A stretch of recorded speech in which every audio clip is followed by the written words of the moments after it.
皆さん、こんにちは。ゆいです。こんにちは、あきらです。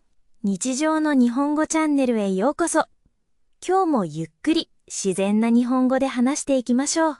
そうですね。リラックスして聞いてくださいね。あきらさん、突然ですけど、今日はいきなり質問から始めてもいいですか？え、急にどうしたんですか？もちろんいいですよ。もし今目の前に自由に使えるお金が100万円あったら何に使いますか？100万円ですか。それはまたすごくリアルな数字ですね。そうなんです。100万円ってちょっと特別なことができる金額ですよね。なるほど。宝くじに当たったとか、急にボーナスが出たとか、そういう状況ですね。はい。もし100万円が空から降ってきたら、アキラさんはどうしますか？そうですね。私だったら迷わず貯金します。あとは住宅ローンの返済ですかね。貯金？また貯金なの？はい、貯金です。それが一番安心じゃないですか？ゆいさんは違うんですか？私は絶対に使いますよ。パーッと楽しく使いたいです。パーッとですか。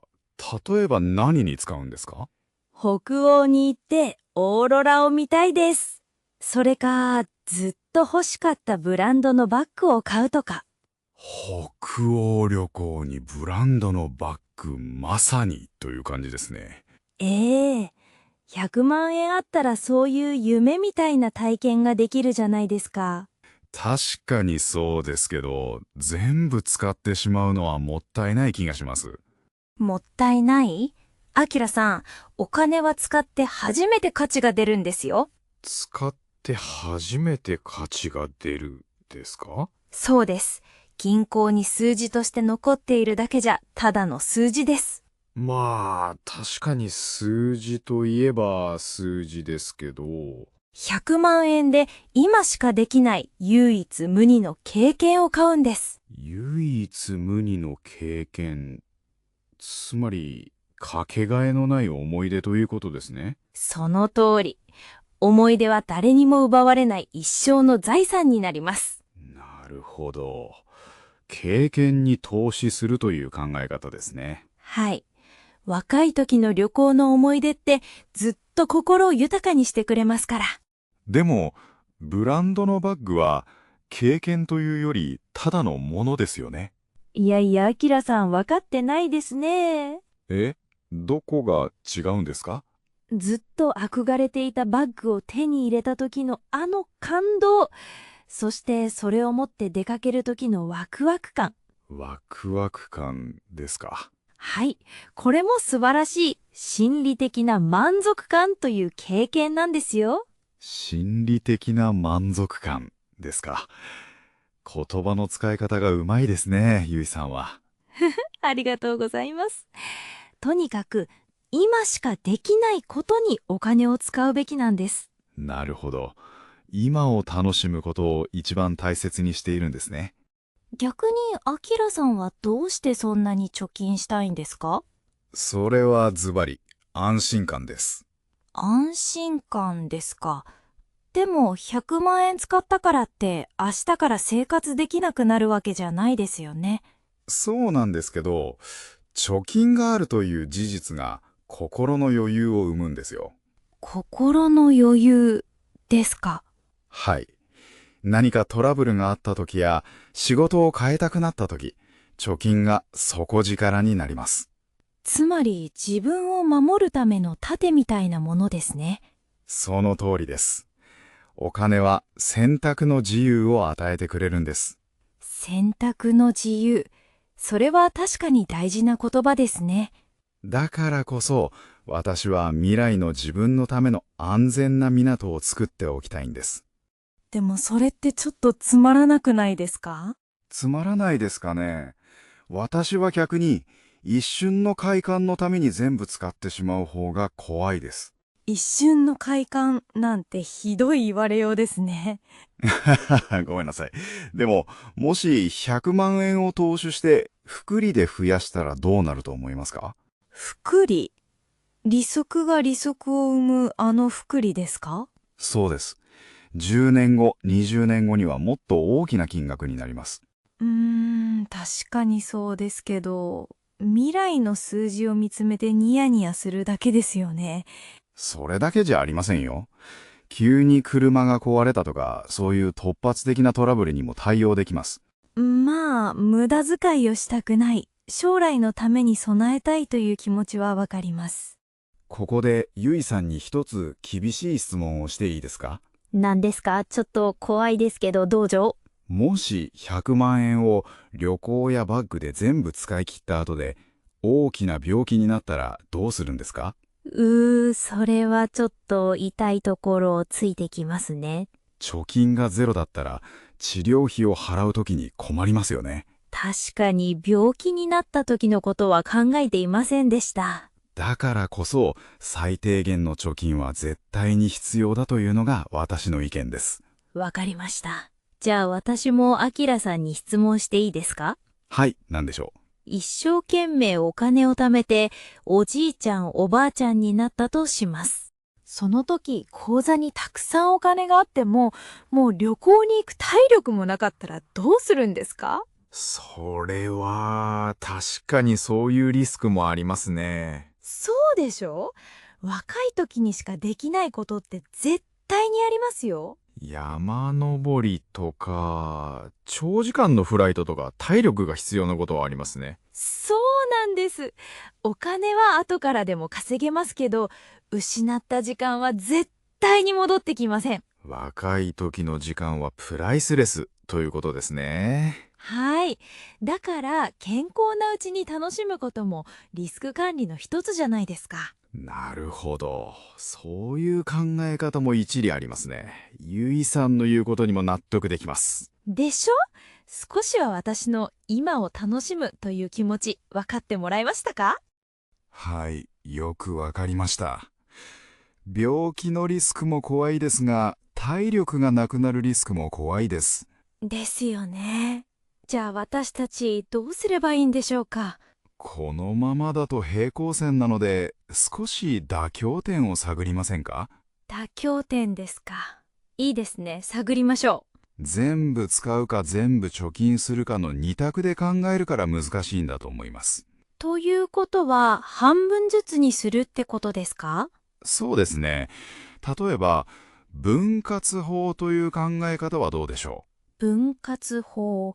文字通りお金を分けて使うということですね。う？ええ。例えば、30万円は今の楽しみのために使って、70万円は将来のために貯金するんです。30万円と70万円の割合ですか。30万だとオーロラを見に行くには少し足りないかもしれませんね。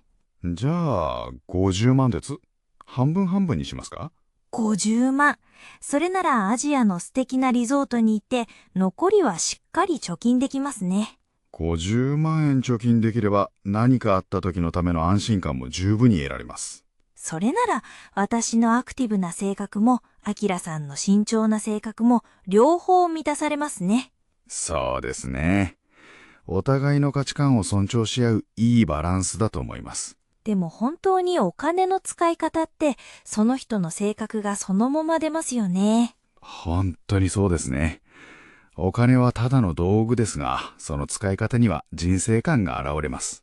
なんだか100万円の妄想をしていただけなのに深い話になりましたね。そういえば、今日の会話の中で、いくつか重要なキーワードが出てきましたね。ああ、そうですね。日本語を勉強している皆さんのために少しおさらいしましょうか。はい。まず私が何度も言った貯金ですね。